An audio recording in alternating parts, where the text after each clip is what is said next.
오늘 성탄을 맞이하면서 우리가 성탄에서 점검하고 또 짚어보고 가야 할 부분은 성탄이 나에게 왜 즐겁고 기쁜 날인지 그 부분을 우리가 이렇게 점검해보고 가는 것은 매우 중요합니다. 그래서 제가 맨 앞에 서론에다 그 질문을 하나 써놨습니다. 당신에게는 성탄이 왜 즐겁고 기쁜 날입니까? 이렇게 써놨는데요. 우리 어린아이들이 옆에 좀 모여 있는데 우리 한번 어린애들에게 질문을 해볼까요? 성탄절이 왜 기쁘고 즐겁죠? 예수님이 태어나신 가은이는 예수님이 태어나신 날이라서 기쁘고. 와, 또 우리 다현이는 왜 성탄절이 기쁘고 즐겁죠? 한번 다현이 마음에 한번 생각해 볼까요? 답은 자기 마음에 있는 것 하면 돼요. 우리 그러면 요한이가 먼저 한번 해볼까요? 모르겠어요. 이렇게 정직해야 돼요. 그래야지 성탄 메시지를 전하죠. 다 알면은 전할 필요가 없겠죠. 또 우리 재환이는 성탄절이 왜 재환이한테 기쁘고 즐거워요? 예수님이 태어나셔서 와 확실히 다르네요. 저학년하고 고학년의 차이입니다. 그래서 우리가 오늘 예수님의 성탄이 나에게 왜 즐겁고 기쁜 날이 되었는지. 근데 성탄절 하루가 기쁘고 즐거운 날이 아니라 사실은 예수님의 탄생을 통해서 이 땅에 가은이에게 재환이에게 우리 모두에게 예수님을 만난 사람들에게는 영원한 기쁨과 즐거움이 되는 줄로 믿습니다. 아멘. 그런 은혜가 시작되는 날이 바로 성탄이 되는 줄로 믿습니다. 아멘. 자, 오늘 예수님의 성탄이 우리에게 왜 정말 즐겁고 기쁜 날이 되는지, 나에게 왜 그런 날이 될 수 있는지 오늘 말씀을 통해서 그런 은혜가 있게 되기를 바랍니다. 오늘 본문 우리가 앞에 읽었는데요. 1절부터 20절까지의 성탄 예수님의 나심이라고 제목이 되어 있죠. 마태복음에서 마태복음 1장 17절에서 이제 그 25절까지 예수님의 나심에 대해서 소개하고 있고, 또 누가도 오늘 예수님의 나심을 소개하고 있습니다. 근데 예수님의 나심을 소개함에 있어서 마태 같은 경우는 짧으면서도 예수님이 바로 아브라함과 다윗의 자손으로 오신 그 예수님을 소개함으로 다윗의 혈통을 통해서 오셨던 그 예수님을 이렇게 소개하고 있습니다. 근데 누가는 조금 다르게, 누가는 그 직업이 의사였다고 말하고 또 역사가였다고 이렇게 이야기를 해요. 그래서 마태복음 1장 1절로 4절에 보면 마태는 그 당시에 마태가 그 1세기의 그 정황을 자세하게 연구하고 또 조사하고 이렇게 해가지고서 그때 일을 기록을 해요. 그래서 어찌 보면 더 자세한 그런 기록으로 이렇게 기록된 것을 우리가 볼 수가 있겠죠. 그래서 오늘도 예수님의 탄생의 소식을 역사적인 그 기록으로 우리에게 1절부터 7절까지는 그런 관점으로 우리에게 기록을 해주고 있습니다. 그래서 예수님의 탄생의 역사를 소개해주고 있어요. 그래서 하나님께서 행하신 일이죠. 그리고 나서 제가 오늘 그 본문은 여기 나눈 것은 1, 2, 3단락으로 나눈 것이 이제 예수님의 탄생의 역사를 소개하고 있고, 이제 8절부터 8절에서 11절까지는 그 예수님의 탄생했을 때 예수님의 탄생의 소식을 하나님께서 천사들을 통해서 전하게 해준 내용이에요. 그러니까 핵심은 어디에 있겠어요? 거기가 핵심이에요. 그렇죠? 하나님께서 예수님의 탄생을 사람들에게 전하게 해준, 뭐라고 전하게 해줬는지 그 부분이 핵심이 되는 것이죠. 그리고 나서 12절부터 그 나머지 부분은 뭐냐면은 그 탄생의 소식을 들은 사람들의 반응을 우리에게 소개해주고 있습니다. 오늘 저희들이 예수님의 탄생의 역사를 살펴보고 또 그 메시지를 듣고 우리들도 우리들의 반응을 주님 앞에 보일 수 있기를 바랍니다. 아멘. 아멘. 자, 그러면 잘 들어야 반응이 되죠. 안 들으면 반응이 안 돼요. 우리 요한이가 잘 반응을 하는지 있다면 끝나고 한번 물어볼 거예요.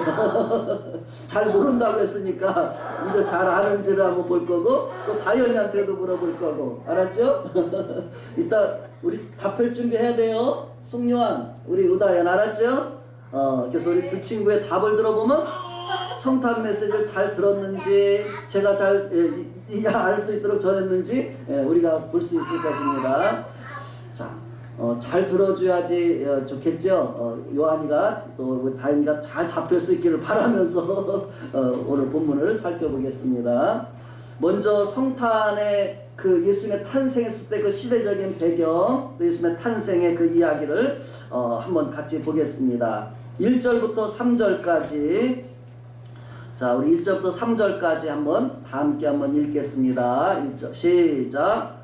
그때에 가이사 아구스도가 영을 내려 천하로 다 호적하라 하였으니 이 호적은 브레뉴가 수리아 총독이 되었을 때에 처음 한 것이라. 모든 사람이 호적하러 각각 고향으로 돌아가매. 아멘.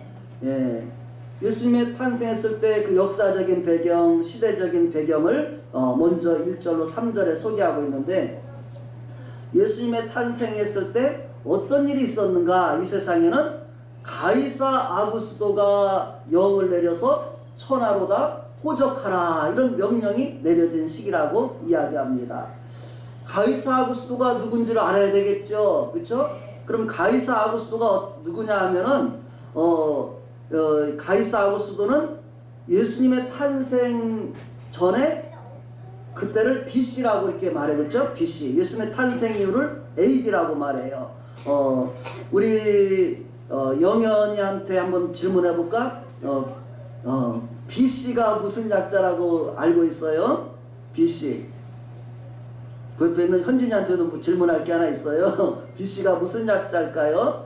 현진이는 AD가 무슨 약자인가? 우리가 지금 오늘이 2019년 12월 25일이잖아요. 근데 이걸 표현할 때 AD 이렇게 나오고 그 이전에를 우리가 예수님의 탄생의 이전에를 BC라고 이렇게 말해요. 그걸 해석하면 돼요. 차라면은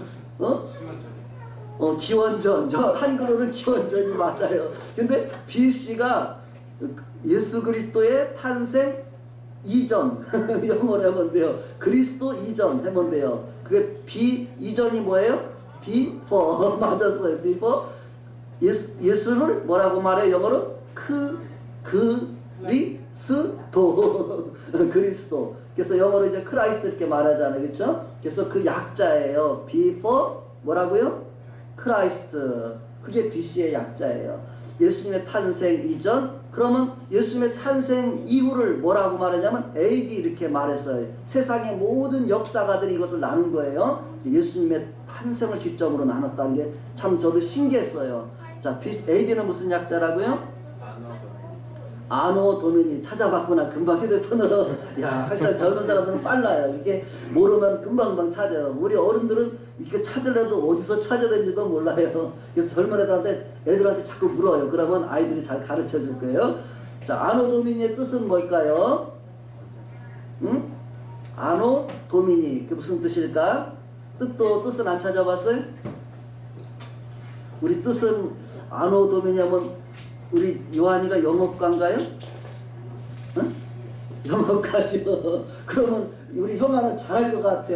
아노 도미니. 영어지만 아까 좀 옛날 영어일 것 같아. 그쵸? 아노 도미니. 그래서 한번 그 뜻이 무슨지 좀 알아요? 예, 아노 도미니. 그러면 아까 BC의 아노가 반대예요. 그럼 뭐예요? 이전이 아니라 이후니까 A의 약자, A로 시작하는 거. After는 뭐 이후에 이런 뜻이거든요. 그게 A의 약자예요. 또 이제 도미니는 아까 크라이스트와 같은 뜻이에요.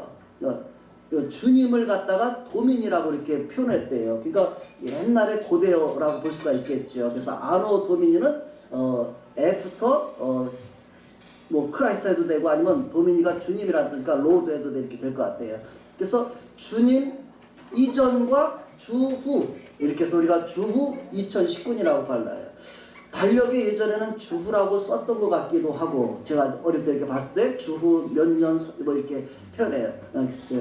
그래서 바로 예수님의 탄생 이전에 탄생할 시기에 그 가이사 아구스토라는 사람이 로마의 황제의 이름입니다.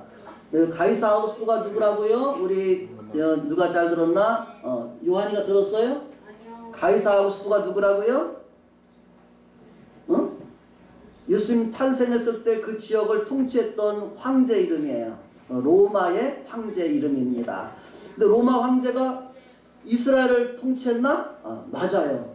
로마라는 나라가 그 당시에 그 유럽과 이 중동 아시아 일대까지를 다 통치권 아래 두었던 황제예요. 로마가 온 세상을 어찌 보면 다 지배했던. 그래서 우리가 격언이라고 말하나요? 속담을 하더라도 모든 길은 어디로 통한대요? 우리나라도 아마 로마로 통하는 길이 있는지 모를 거예요. 그래서 모든 길이 로마로 통하는데 이게 가짜가 아니라 실제예요. 이쪽에 우리가 유럽 쪽에 딱 중앙아시아 쪽부터 가면 거기서부터 로마로 향하는 길이 다 이 나라마다 다 있어요. 건설돼 있어요. 어떻게 되냐면 마차가 다닐 만한 그런 폭으로 해가지고서 거기를 다 다듬은 돌로 평평한 돌로다가 쫙 깔아서 로마로 갈 수 있게끔 길이 나 있다는 거예요. 그러니까 이것이 그냥 이야기가 아니라 실질적인 역사라는 것을 우리가 볼 수가 있겠죠. 자, 그래서 이 가이사 아구스토 황제는 BC 27년, 예수님 탄생 27년부터 예수님 탄생할 시기를 거쳐서 AD 14년까지 로마 황제로 통치했던 황제입니다. 근데 이 시기에 그 로마 황제가 온 천하로 자기의 통치 영역 아래 있는 사람들을 다 호적하라고 명령을 내렸습니다.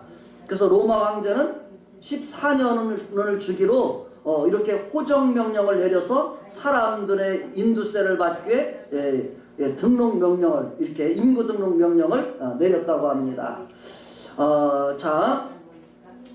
그리고 이 호적을 처음 시작한 것은 2절에 보니까 구레뉴가 수리아 총독이 되었을 때 처음 한 것이다 이렇게 표현을 하고 있습니다. 또 수리아 총독 되었던 구레뉴는 BC 12년에 로마의 집정관으로 임명이 되는 것이죠. 로마 원론으로부터 집정관으로 임명이 돼요. 그리고 나서 이 수리아 지역에 특수 임명을 받고 나서 그 지역을 관할하는 총독의 임무를 수행했다고 이야기합니다. 그리고 AD 6년에는 이 사람이 이제 그 당시에 이제 총독으로 있었던 사람을 이어서 총독이 되는, 정식 총독이 아니었는데 그 당시에 그쪽에 파견됐던 총독이 아마 그 일을 잘 하지 못했던 것 같아요. 그러니까 특수 임무를 받고 이쪽에 파견이 되었다 이렇게 역사적으로 기록이 되어 있습니다. 자, 그리고 나서 이제 이 명령이 떨어지니까 어떻게 해야 돼요? 그 관할 아래에 있는 모든 사람들이 다 호적하러 어디로 가야 돼요? 자기 고향으로 가야 했다는 것입니다. 그래서 우리도 어릴 때는 호적하려면 이렇게 등본을 떼려면 다 고향으로 가서 떼야 돼서, 제가 대전에 살아도 저 충청북도 거기서 태어났기 때문에 그쪽으로 가서 호적을 떼어왔어요. 근데 지금들은 인터넷이 발달됐기 때문에 여기서도 뗄 수가 있는 거예요. 그런 편리성을 있게 되겠죠. 그래서 그 당시에는 이렇게 고향으로 가서 호적을 다 했다고 하는 것이죠. 자, 그러면 이 호적 명령이 내려지니까 그때 어떤 일이 일어날까 우리가 생각해 봐야 됩니다. 자, 4절부터 5절에 이 호적 명령에 따라 어떠한 일이 일어났는지 한번 같이 읽어보겠습니다. 우리 요한이도 다현이도 우리 한번 같이 4절 5절 함께 읽어보겠습니다. 이 호적 명령이 황제의 호적 명령에 어떤 일이 일어났는지 다 같이 시작. 요셉도 다윗의 집 족속이므로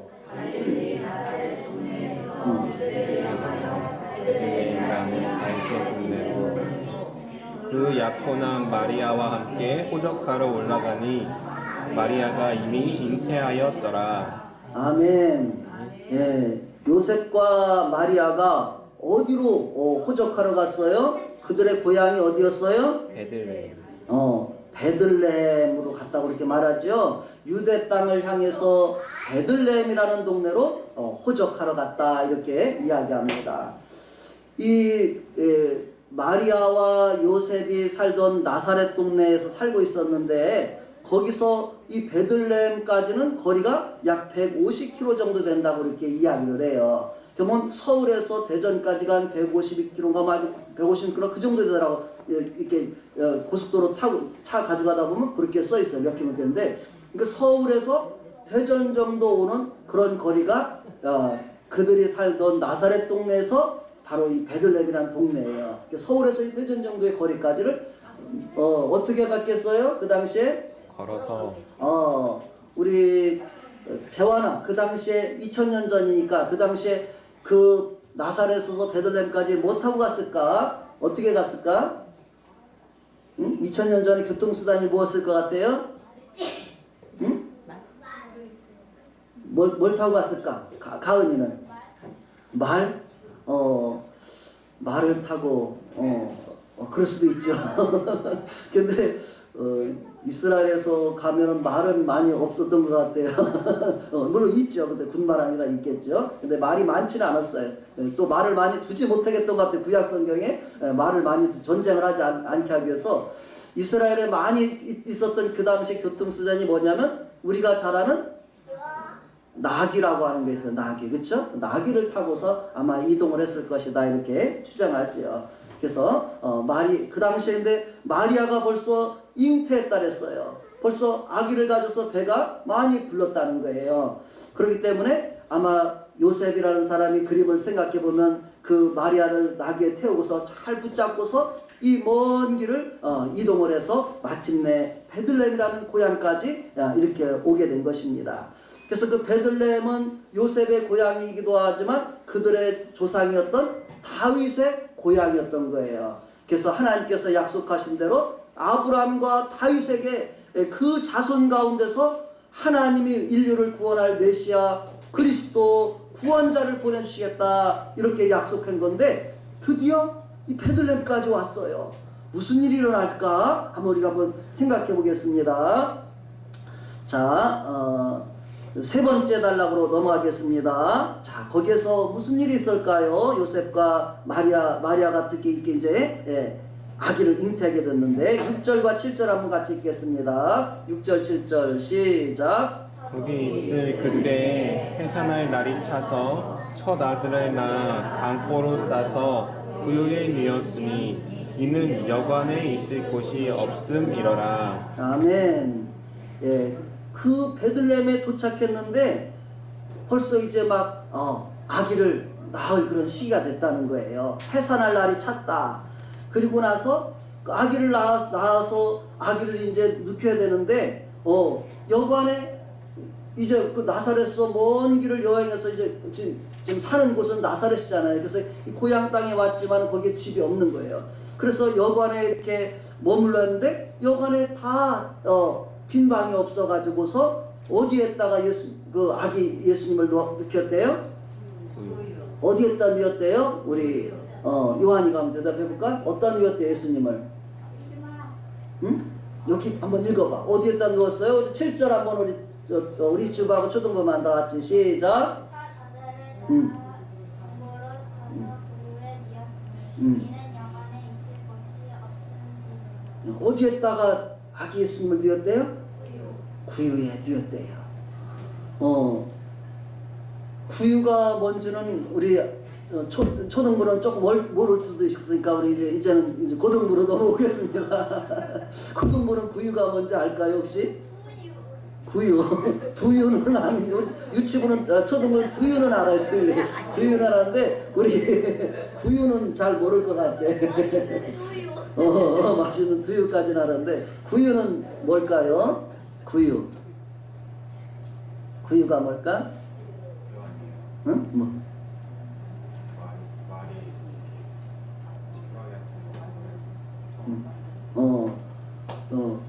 두유하고 좀 비슷해요. 구유도 맛있는 두유인데 이 맛있는 두유는 우리가 먹지만은 구유는 동물들이 음식을 냠냠냠 먹는 그 밥통이 바로 구유였어요. 그러니까 요한이가 좀 힌트는 얻었어요. 두유라고. 예. 그래서 예수님을 어디에 넣었냐면 두유가 아니라 어떤 유였어요? 구유에다 넣었대요. 구유에다가 동물들이 밥을 먹는 그 밥통에다 넣었다는 거예요. 밥 먹는 통이 어떻게 됐어요? 이렇게 둥글고 오목하게 이렇게 됐겠죠. 그래서 그 안에다가 동물들이 먹을 수 있는 밥을 넣어주고 풀을 넣어주고 먹이를 넣어줬거든요. 근데 예수님을 동물들이 있는데 막 동물들이 이렇게 돌아다니는데 거기다 넣을 수는 없잖아요. 그렇죠? 그러니까 그 구유에다가 동물들이 음식을 먹고 난 빈 구유에다가 아기 예수님을 뉘었다 이렇게 이야기하고 있습니다. 여기에서 우리가 조금만 생각을 해보게 되면은 여기 이제 역사적인 배경을 통해서 생각해 보는 것은 첫 번째로 로마 황제가 호정 명령을 내린 것은 로마 황제는 자기의 다스리는 나라 사람들의 세금을 걷기 위해서 그 목적으로 호정 명령을 내렸어요. 그런데 그 호정 명령 때문에 요셉과 마리아가 베들레헴으로 가게 됐어요. 그런데 거기에서 바로 예수님이 태어났다고 이렇게 우리에게 소개하고 있잖아요. 여기에서 이 예수님이 베들레헴에서 태어나게 난다고 한 것은 미가 선지자가 예언했던 그 말씀이 이루어졌다는 거 우리에게 이야기하고 있습니다. 미가서 그 4절 밑에 써놨는데요. 미가서 5장 2절에 보면은 미가 선지자는 이렇게 예언을 했습니다. 베들레헴 에브라다야 너는 유다 족속 중에 작을지라도 누가 나와요 거기서? 이스라엘을 다스릴 자가 너에게서 내게로 나올 것이라 이렇게 표현하고 있습니다. 이스라엘을 다스릴 자, 다스리는 분은 누구예요? 누가 다스리죠? 왕이 다스리고 또 누가 다스릴까요? 왕이라고 하면 아마 그냥 맞을 수도 있을 것 같은데 이스라엘을 다스릴 자가 너에게서 나올 것이다. 이스라엘의 왕이 나오신다는 거예요.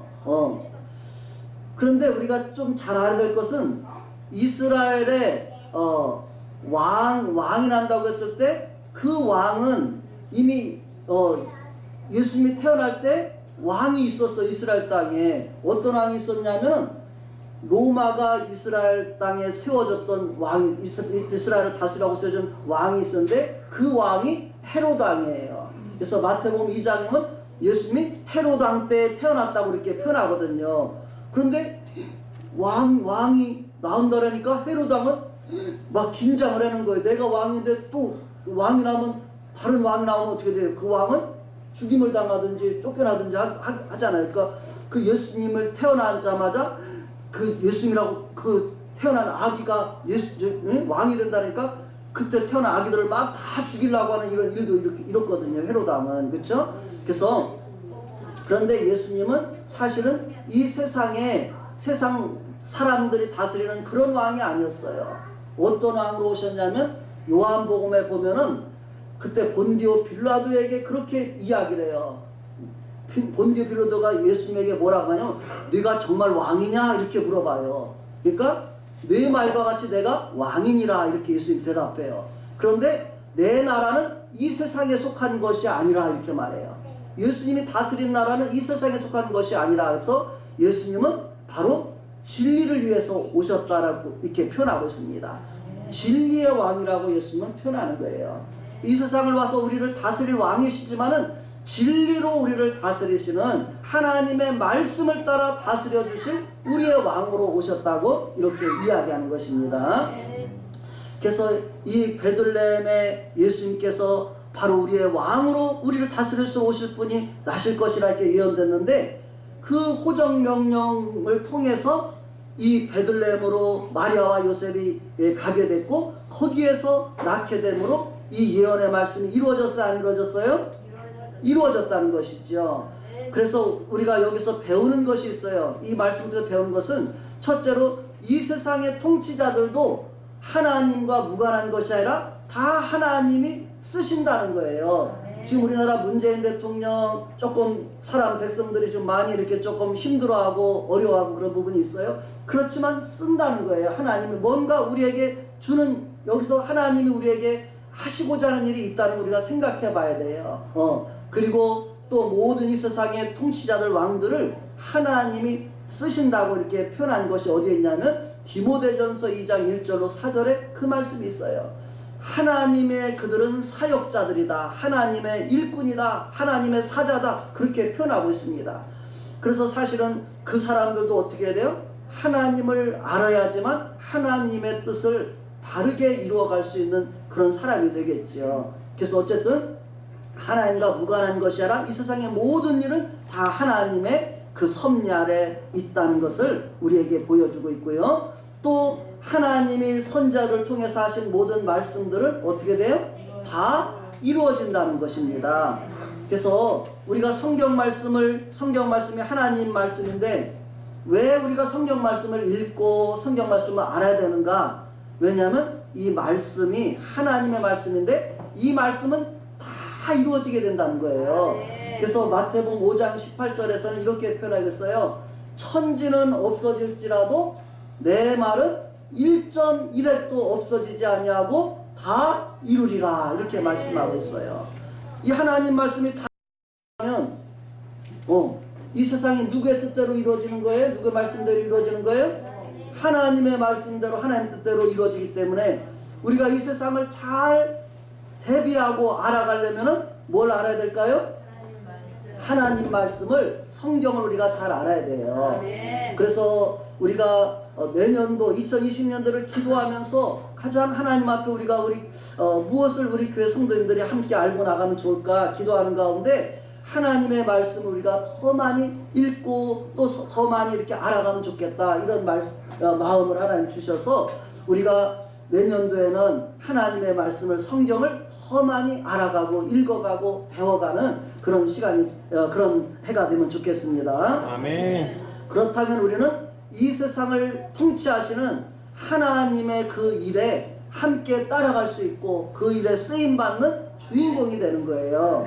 제가 대학교 1학년 말쯤에 성경을 처음 공부할 때 성경을 공부하는 목적 이렇게 써 있더라고요. 왜 우리가 성경을 공부할까? 왜 하나님의 말씀을 우리가 듣고 배울까? 그것은 우리가 하나님을 알고 하나님이 세상을 통치하시고 쓰신데 그 일에 쓰임받기 위해서 이렇게 써 있더라고요. 우리가 하나님의 행하신 일에 쓰임받는 것 좋은 일일까요? 나쁜 일일까요? 좋은 일이요. 이 세상의 모든 왕 중에 왕이 바로 하나님이고 예수님이란 말이에요. 그 하나님의 일에 우리가 쓰임받는다는 것은 가장 영광스러운 일이라는 거예요. 아멘. 그래서 우리가 하나님께 쓰임받던 아브라함 위대해요? 안 위대해요? 너무너무 위대하고 존경스러운 거예요. 그래서 미국의 아브라함 링컨 대통령, 그 링컨 대통령도 그 부모가 그 이름을 아브라함 앞에다 지어준 거예요. 아브라함과 같은 그런 믿음의 인물이 되라고 지어준 것입니다.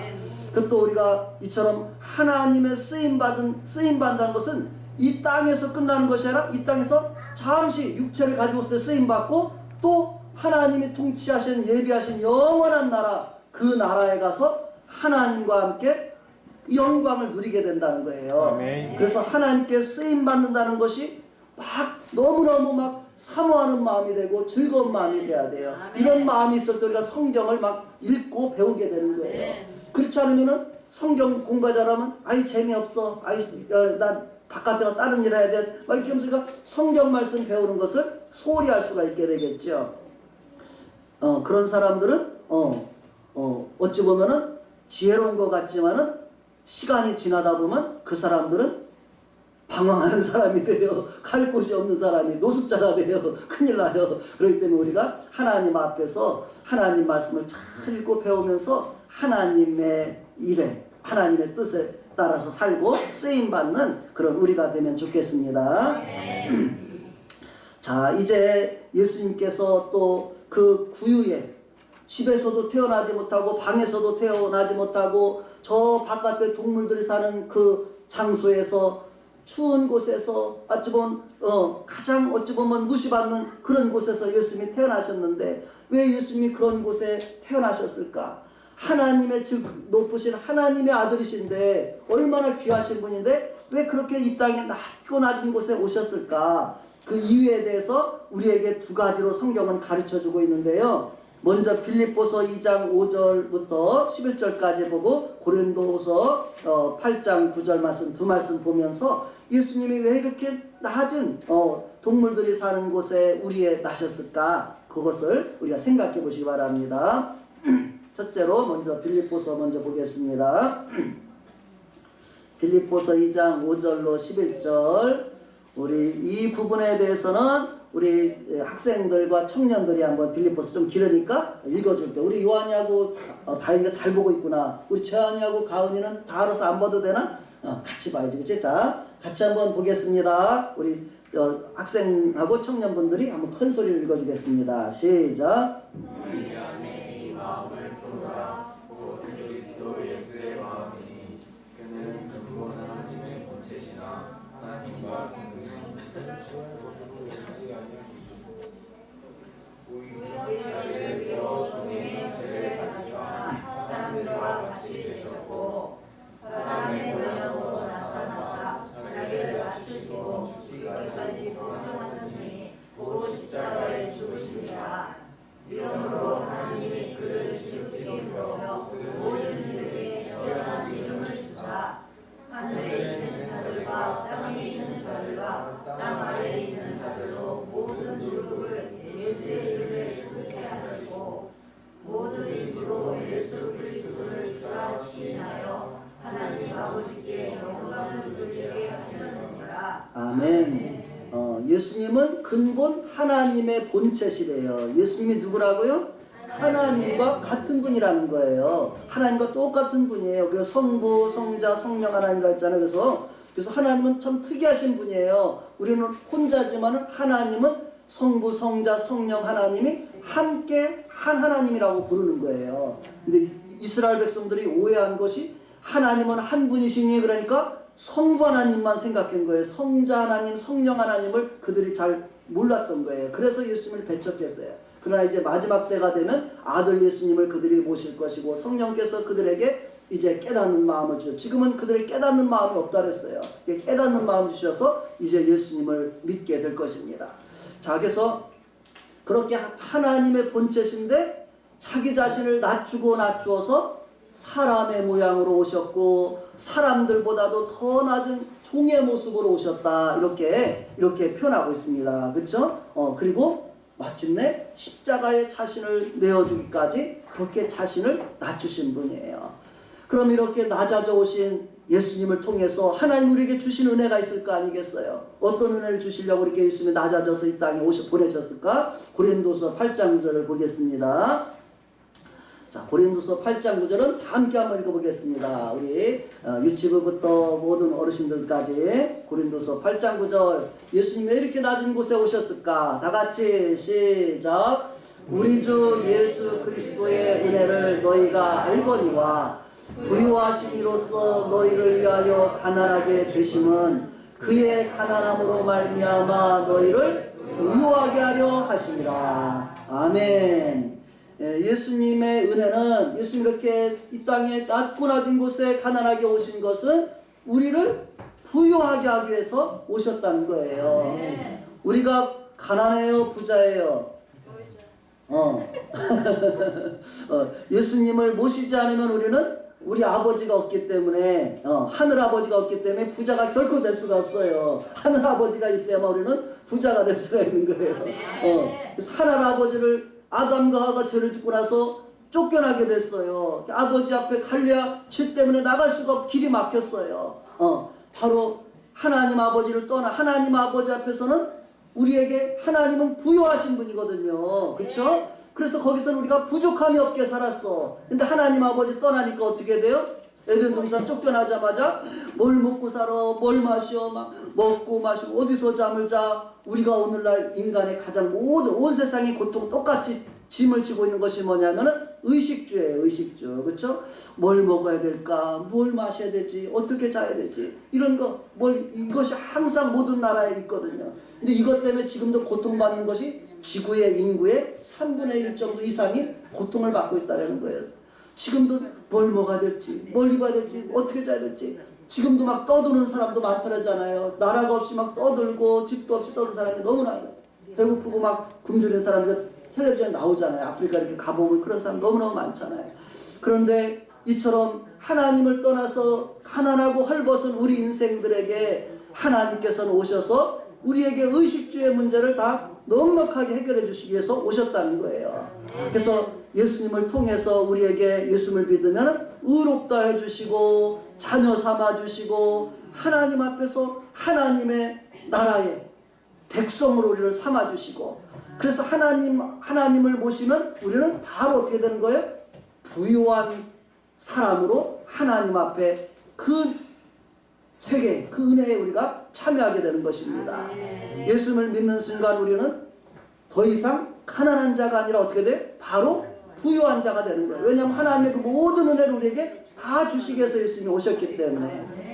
따라합시다. 예수님을 모셔드리면 나는 부유한 자가 됩니다. 나는 부유한 자가 됩니다. 아멘. 아멘. 네. 그래서 실제 역사적으로 예수님을 모신 개인, 가정, 나라마다 다 어떻게 돼요?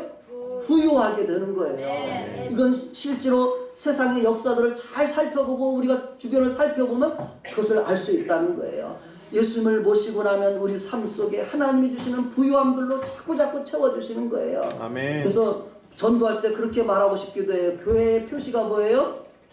십자가잖아요. 십자가는 뭐예요? 더하기요. 더하기.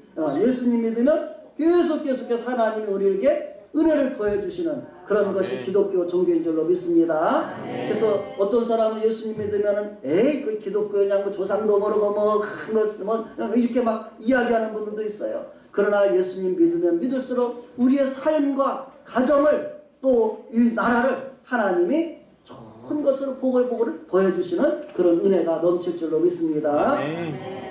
그래서 한 가지 예만 들어도 생각이 될 것 같아요. 우리가 우리나라와 영국이란 나라를 비교해보면 알 것 같아요. 영국이란 나라가 미국보다도 훨씬 더 잘 사는 나라였어요. 그렇죠? 영국은 해가 지지 않는 나라라고 불릴 만큼 아주 부유했던 그런 나라예요. 근데 그때가 뭐냐면 영국에 기독교가 왕성하게 이렇게 있던 그런 시기예요. 그런데 영국의 한 왕이 기독교인들을 자꾸 박해하기 시작하는 거예요. 그러니까 이 기독교인들이 어디 갔냐면 그 대서양을 건너서 그 막 위험한 다성을 막 배를 타고 떠나고 해가서 미국 땅으로 그로다 이동을 해버린 거예요. 그래서 미국에 가서 거기 가서 이제 다시 교회를 짓고 학교를 짓고 마을을 짓고 이렇게 하면서 세운 나라가 지금의 미국이라고 말하는 거예요. 그래서 지금 영국은 그렇게 부유했던 나라가 지금은 어떻게 됐어요? 아주 그냥 가난한 그런 나라로 지금 전락해버리고 미국은 부유한 나라가 돼버리죠. 그렇죠? 미국이라는 나라가 역사가 엄청 짧아요. 1620년, 1700년대 독립을 하고 막 이렇게 해서 역사가 400~500년밖에 안 되는 짧은 나라예요. 그런데 어떻게 전 세계의 머리가 되는 나라가 되게 하시잖아요. 근데 그 미국에 있는 사람들이 복음 듣고서 하나님의 은혜는 자기들만 잘 생겨 아니라 모든 사람들이 나눠주라 해가지고 선교사로 젊은 사람들이 왔어요. 그래서 그 선교사들이 온 사람들을 생각해보면 하나님의 은혜가 마음에 정말 가슴이 아플 정도로 감사해요. 왜 그러냐면 그 선교사로 온 사람들이 뭐냐면 미국에서 의사, 영어 선생님 다 이런 젊은 20대 청년들이에요. 처녀들이고 총각들이 왔어요. 이곳에 와가지고 자기들의 모든 청춘을 다 이 나라에 쏟아부은 거예요. 그래서 그때부터 대한민국의 교회가 세워지고 지금의 어찌 보면 3분의 2 이상이 기독교인이 되는, 기독교 국가가 되는 그런 은혜를 주셨죠. 그러면서 하나님이 부어주신 은혜가 우리나라에도 얼마나 커요. 그들이 왔을 때 대한민국이라는 나라는 어떤 나라였냐면 이 지구상에서 사람들이 잘 알 수도 없는 나라, 알려지지 않은 나라, 가장 미개한 나라, 지금 우리가 말하는 뭐 북한, 뭐 아프리카 이런 나라보다도 더 미개한 나라고 자꾸 보잘것없는 나라가 대한민국이었대요. 그때 그 1800년대 지금부터 100년밖에 안 되는 그런 시기예요. 그런 나라인데 하나님의 은혜가 이 땅에 임하니까 어떤 나라가 됐어요? 지금 전 세계에서 대한민국이 몇 등인지 알아요? 그냥 삶에 보통 일반적으로 쳤을 때 전 세계 10등 안에 드는 나라가 돼버렸어요. 이거는 상상할 수 없는 기적이라고 모든 사람들이 입에서 하는 말이에요. 세계 모든 나라들이 기적이라고 이야기를 하는 거예요. 그래서 이것은 하나님의 우리는 은혜인 줄로 믿으시길 바랍니다. 저도 대학 시절에 그런 부분들을 살펴보고 이렇게 하면서 예수님의 이런 분이구나 그러면서 예수님을 받아들이고 이제 살아오면서 저도 그런 하나님의 은혜 가운데 지금 살아가고 있습니다. 우리 모두가 하나님의 그런 은혜 더해주시는 십자가로 우리에게 모든 것을 회복시켜 주시고 더해주시는 은혜, 이 땅에서 주시는 복이 아니라 이 땅에서 복은 잠시에 조금 그리고 영원히 펼쳐지는 하나님의 나라 영원한 세계까지 이어지는 그 복을 은혜를 주시기 위해서 예수님을 이 땅에 보내주신 것입니다. 그렇다면 기쁘고 즐거워요 안 즐거워요? 그래서 예수님을 생각하면 기쁘고 감사하고 즐거운 거예요. 아멘? 요한아, 왜 성탄이 즐거운 날이라고? 뭐 때문에 즐거운 날이라고? 그럼 조금 더 말이 답이 안 나오면 몰라요. 예수님이 오시면 우리 삶 가운데 그렇게 하나님이 은혜를 주시고 복을 주시기 때문에 기쁜 날이에요. 그런 것을 이 땅에 시작하게 하신 날이 성탄절인 줄로 믿습니다. 이 세상의 모든 죽음도, 예수님이 오면 죽음도 저주도 또 우리에게 이 땅에서 있는 모든 가난한 것도 예수님을 통해서 다 없애주시고 우리에게 하나님께서는 영원한 생명 주시고 우리를 하나님 앞에 의롭다고 해주시는 자녀 삼아주시고 하나님 나라를 너의 장차 들어갈 나라로 기업으로 우리에게 약속해 주시고 이런 복을 은혜를 주시고 약속을 주시기 때문에 우리가 즐겁고 기쁜 줄로 믿습니다. 요한아 그런 줄로 믿습니다. 아멘. 아멘 해야지 여러분. 네, 그래서 우리가 이런 은혜를 성경을 통해서 우리에게 말씀하기 때문에 우리가 예수님이 그렇게 감사하고 또 예수님 앞에 우리가 영광을 돌리는 줄로 믿습니다. 자, 이제 예수님께서 이렇게 이제 낮고 낮은 곳에 이 땅에 태어나셨어. 역사적인 사실로 우리에게 누가는 기록해주고 있고 이 예수님의 탄생을 이제 천사들을 통해서 그 지역에 있는 목자들에게 전해줘요. 자, 성탄의 이제 메시지입니다. 8절, 9절, 10절, 11절 한번 같이 한번 읽어봅시다. 천사들이 전해줬던 예수님의 성탄의 소식 같이 읽겠습니다. 시작. 그 지역의 목자들이 밤에 밖에서 자기 양떼를 지키더니 주의 사자가 곁에 서고 주의 영광이 그들을 두루 비추매 크게 무서워하는지라. 천사가 이르되 무서워하지 말라. 보라, 내가 온 백성에게 미칠 큰 기쁨의 좋은 소식을 너희에게 전하노라. 오늘 다윗의 동네에 너희를 위하여 구주가 나셨으니 곧 그리스도 주시니라. 아멘. 예수님의 이 땅의 성탄의 소식을 가장 먼저 듣는 사람들이 누구라고요? 목자들이었다는 거예요. 근데 그 당시에 베들레헴의 목자들은 대부분 이 성전에서 이렇게 제사를 드릴 그 양을 기르는 목자들이 많았다고 이렇게 표현합니다. 그래서 그 목자들은 어찌 보면 그런데도 그 양을 치는 사람들은 그 당시 어쩌면 가장 낮고 천한 천민에 속했다는 거예요. 아주 천한 사람으로 이렇게 여겨졌다고 이렇게 이야기합니다. 우리나라도 복음이 들어오기 전에는 기술자가 옛날에 뭐냐면 무시받는 쟁이에요. 쟁이. 기술 많으면 쟁이에요. 쟁이. 사람들은 기술이 많은데도 그 사람들을 무시해버렸어요. 이와 같이 아마 그 당시에도 이런 사람들을 좀 어찌 보면 무시했던 것 같아요. 자, 그런데 이들이 밤에 자기 양떼를 잘 지키고 있는데 하나님의 천사가 그들에게 찾아오게 된 거예요. 그러면서 뭐라고 말해요? 내가 온 백성에게 미칠 무슨 소식? 큰 기쁨의 좋은 소식을 너희에게 전하노라. 이렇게 말합니다. 도대체 뭐가 그렇게 온 백성에게 미치는 큰 기쁨의 좋은 소식일까? 그것은 11절에 답이 있죠. 누가 바로 그렇게 큰 기쁨의 좋은 소식이 되는지 답이 11절입니다. 11절 다 같이 시작. 오늘 다윗의 동네에 너희를 위하여 구주가 나셨으니 곧 그리스도 주시니라. 아멘. 누가 우리에게 큰 기쁨의 좋은 소식이라고요? 예수님. 예수 그리스도가 우리에게 큰 기쁨의 좋은 소식이래요.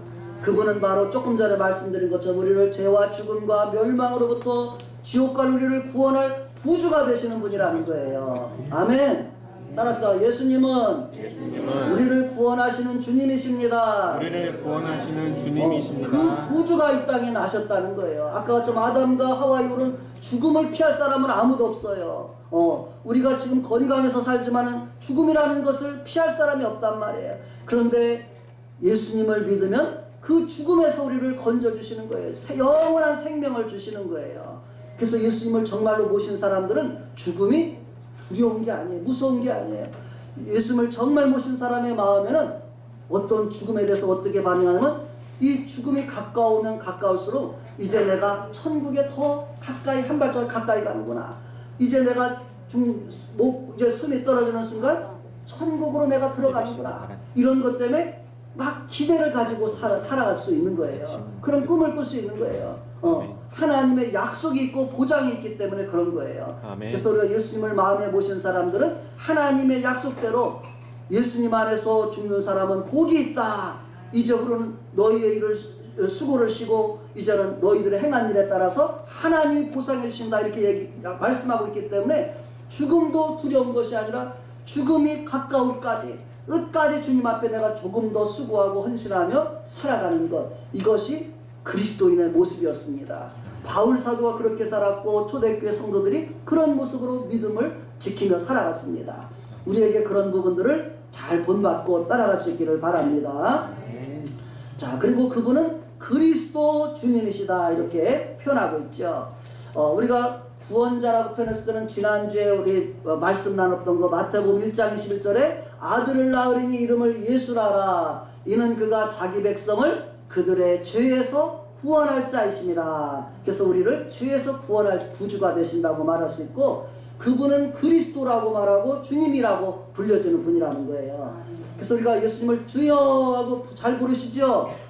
예수님이 주님이라는 것은 나를 다스려 주실 왕이란 뜻이 아까 우리가 예수님을 다스릴 자로 하신다 그랬잖아요. 그 왕이란 뜻이에요. 영어로 보면 더 로드거든요. 통치자를 말하는 거예요. 왕을 가리키는 거예요. 예수님은 우리의 주님이시고 왕이십니다. 아멘. 아멘. 따라합시다. 예수님은 나의 주님이시고 나의 왕으로 오셨습니다. 나의 왕으로 오셨습니다. 너희를 위해서 예수님이 이렇게 그리스도 주님으로 오셨다 이렇게 말씀하고 있습니다. 아멘. 그리고 예수님은 그리스도라는 말 자체가 우리에게 성경에서 뭐냐면 그리스도라는 말이 이스라엘 백성들에게는 너희들을 위해서 구원자를 보내준데 그것을 이스라엘 말로는 메시아라고 불렀어요. 그래서 이스라엘 백성들은 늘 메시아여 어서 오시옵소서 이렇게 했어요.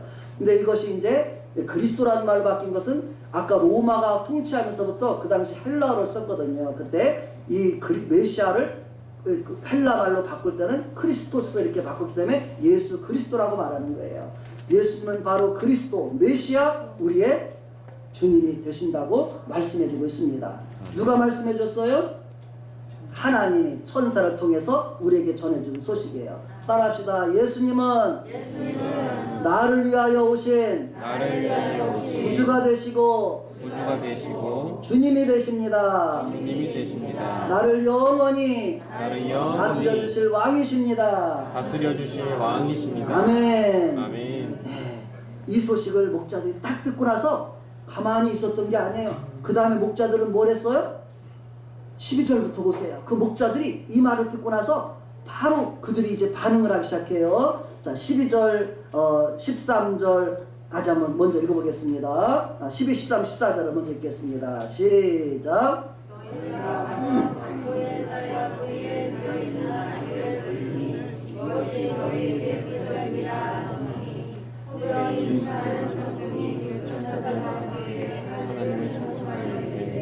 지금 이 높은 곳에서는 하나님께 영광이요 땅에서는 하나님을 기뻐하시는 사람들 중에 평화로다 한다. 네, 제가 여기서부터 반응했는데 그 아래부터 반응이 나오겠네요. 그렇죠? 여기까지가 천사가 계속해서 전해주는 이야기겠죠. 천사가 예수님이 너희의 구주 주님이시라고 말했고 또 너희가 가서 구유에 있는 아기를 가서 보게 될 건데 그것이 바로 표적이다 이렇게 이야기합니다. 표적이라는 말은 하나님이 하시는 일을 나타내는 거라는 거죠. 그 아기가 바로 하나님이 하시는 일을 너희들에게 보여주는 것이다 이렇게 알려줍니다. 그때 또 그 천사뿐 아니라 많은 천사들이 천군들이 모여서 하나님을 찬송하는 거예요. 예수님의 탄생했을 때 천사들이 찬송을 했다는 거예요. 뭐라고 찬송했어요? 14절 한번 같이 한번 우리도 고백해 봅니다. 시작. 지극히 높은 곳에서는 하나님께 영광이요 땅에서는 하나님이 기뻐하시는 사람들 중에 평화로다. 아멘. 예, 예수님의 탄생은 하나님께 영광이 되고 또 이 땅에서 하나님의 그 행하신 일을 보고 기뻐하는 사람들에게는 뭐가 된다고요? 평화가 된다. 이렇게 말씀하고 있습니다. 그래서 예수님을 믿고 나면 가장 먼저 우리 속에 찾아오는 것이 뭐냐면은 내 마음에 평화가 임하는 거예요. 그래서 저도 처음에 예수님을 믿었을 때 예수 믿으면 평안을 하나님 주셔 이렇게 이야기라는 걸 들었었는데요. 요한복음 14장 27절에 보면 예수님께서 실질적으로 그 말씀을 하셔요. 한번 요한복음 14장 27절 말씀. 예수님은 우리를 구원해 주시고 우리에게 어떤 은혜를 주시냐면 우리에게 어떤 선물을 주냐면 이 평안의 선물을 주셔요. 27절 한번 같이 다 함께 읽겠습니다. 시작. 평안을 너희에게 끼치노니 곧 나의 평안을 너희에게 주노라. 내가 너희에게 주는 것은 세상이 주는 것 같지 아니하리니 너희는 마음에 근심하지도 말고 두려워하지도 말라. 아멘. 이제 예수님 믿으면은 평안을 우리에게 주신다 그랬어요. 그리고 우리는 어떻게 하래요? 우리 마음에 근심하지도 말고 두려워하지도 말라 이렇게 말해요. 우리가 오늘도 예수님이 없다면은 사실은 많이 우리가 두려움이 많을 거예요. 저도 제가 막 이렇게 그 북한이라는 어떤 거 가지고 우리가 늘 긴장감 게 있잖아요. 그래서 젊어서 이렇게 꿈을 꾸면은 맨날 이렇게 막 북한하고 이렇게 전쟁하는 어떤 그런 꿈을 꾸게 되는 거예요. 그럼 막 긴장이 되고 막 밤에 막 이렇게 좀 그렇잖아요. 그런 꿈을 좀 많이 이렇게 꿨었어요. 그런데 예수님을 딱 믿고 나니까 마음의 근심도 두려움도 어느 순간 사라지는 거예요. 그래서 오늘날도 우리가 막 이 세상에 돌아가는 막 뉴스나 이런 것을 보면 우리 마음에 근심하고 두려움이 있을 수 있어요. 또 장차 이 땅에 임할 어떤 그런 큰 재앙들이 예고돼 있잖아요. 그렇죠? 그것 때문에 사람들의 마음은 두려울 거예요. 예전에 제가 한번 내가 여기 증산도 있잖아요. 우리가 다른 타종교에 대해서 좀씩 우리가 알 필요가 있다고 이렇게 또 생각이 돼서 학교에서도 가르치지만은 제가 그 방송을 한번 일부러 들어가서 봤어요. 그랬더니 그 사람들이 마지막 때면 이 땅에 큰 재앙이 있을 거라고 성경에 의견과 비슷해. 그 사람들은 좀 어찌 보면 약간 좀 많은 것이 복합되어 있죠. 재앙이 임할 거라는 거예요. 근데 거기서 우리가 살아남고 구원받으려면 거기서 뭐라 하냐면 21, 제가 정확하게 21자를 외우지 못하는 21자로 된 그 주문을 외우면 그 재앙을 당하지 않는다. 이렇게 이야기하는 거예요. 21자 속에 보면은 어찌 보면 예수님 같은 비슷한 그런 이름이 거기에 있을 거예요. 암시되어 있을 거예요. 근데 그 사람들은 예수님이라는 걸 알지를 못했죠. 바로 그러나 성경에서는 명확하게 우리에게 장차 하나님의 심판의 날이 가까울 때 이 땅에는 수없는 재앙이 있지만은 요한계시록 보면 7년 대환란도 예고되어 있어요. 그러나 여기서 하나님의 백성들은 어떻게 하냐면 하나님이 보호하셔요. 그렇기 때문에 그날이 온다 할지라도 다가온다 할지라도 우리는 뭐예요? 두려워할 게 없는 거예요, 사실은. 그러니까 믿음이 있어야 우리가 두려움에 빠지지 않는 거예요. 두려움에 빠지면 누가 우리를 잡아갈까요? 마귀라는 놈이 우리를 두려움 때문에 미혹하고 잡아가는 거예요. 야, 저기 그리스도 있어, 저기 있어 하면 거기에 밀려 사람들이 따라간다는 거예요. 그러나 우리는 누가 그리스도가 여기 있어, 저기 있어 했어도 그런 거 믿지 말아요. 다 가짜라는 거예요. 예수님은 하늘에서 오실 때 번쩍하는 번개같이 마치 온 세상에 임하기 때문에 아무도 알 수가 없는 거예요. 그런 소식은 우리가 들을 필요도 없는 것이고 오직 예수님을 내 안에 모시고 살아가면 하나님의 성령께서 우리 안에 함께 역사하시면서 우리를 하나님의 보호하심과 인도하심을 따라 인도하십니다. 그래서 우리가 믿음을 가지면 하나님 앞에 그 보호 아래 있기 때문에 담대함을 갖고 평안을 누리게 되는 줄로 믿습니다. 그래서 하나님이 기뻐하시는 사람들 중에 평화가 임한다. 주님은 그렇게 말씀하십니다. 자, 이 말을 들은 이제 목자들의 반응이 바로 이제 그 아래서부터 나오네요. 15절부터 한번 보겠습니다. 우리 15절부터 그 목자들은 어떻게 반응했는가? 자, 우리 같이 한번 읽어보겠습니다. 시작. 천사들이 떠나 하늘로 올라가니 목자가 서로 말하되 이제 베들레헴으로 가서 주께서 우리에게 알리신 바 이 일이 이루어진 일을 보자 하고 빨리 가서 마리아와 요셉과 부유에 누인 아기를 찾아서 보고 천사가 자기들에게 이 아기에 대하여 말한 것을 전하니 듣는 자가 다 목자들이 그들에게 말한 것들을 놀랍게 여기되 마리아는 이 모든 말을 마음에 새기어 생각하니라. 목자들은 자기들에게 이르던 바와 같이 듣고 본 그 모든 것으로 인하여 하나님께 영광을 돌리고 찬송하며 돌아가니라. 아멘. 예, 이 그 목자들이 그 전해준 것을 가서 그대로 가보니까 하나님이 이루신 일을 가서 보려고 찾아가서 보니까 정말로 그 위에 아기가 누워있는 것을 보게 된 거예요. 그리고 그들은 천사들이 전해준 말을 그 사람들에게 전해줍니다. 사람들은 다 놀랍게 여기게 되죠. 그런데 마리아는 그 모든 말을 어떻게 됐다고요? 마음에 새기어 생각하니라 이렇게 말씀합니다. 하나님의 말씀은 우리가 어떤 자세를 받냐면 이 마리아를 통해서 배워야 돼요. 우리 마음에 말씀을 잘 새기고 생각하는 것. 이게 뭐예요? 우리가 묵상이라고도 말해요. 그렇죠? 하나님의 말씀을 주야로 묵상하는 거예요. 내 마음에 하나님 말씀을 새겨 생각하는 거예요. 오늘도 성탄 메시지가 읽은 것을 듣은 것을 잘 듣고 생각하면 마음에 하나님께서 행하신 일로 말미암아 하나님 앞에서 우리가 영광을 돌릴 수 있고 또 하나님 앞에 감사를 우리가 고백하는 그런 삶을 우리가 살아가야 되는 줄로 믿습니다. 그래서 목자들은 이제 자기들이 이뤘던 그 모든 것을 듣고 본 모든 것으로 인해서 하나님께 영광을 돌리며 찬송하며 돌아갔다 이렇게 말씀합니다. 아멘. 그래서 우리가 하나님께 영광을 돌리며 찬송할 수 있는 것은 뭐냐면 그 하나님이 행하신 일을 내가 내 마음에 믿을 때 이런 반응을 할 수가 있는 거예요. 그래서 오늘도 하나님께서 예수님을 너희를 위해서 구주가 나셨다. 그분은 그리스도 주님이시다. 하나님이 천사 중에서 전해준 이 메시지를 내 마음에 우리가 받을 때 하나님께 믿을 때 하나님 앞에 영광을 돌리며 찬송하는 삶을 우리가 살아가게 될 줄로 믿습니다.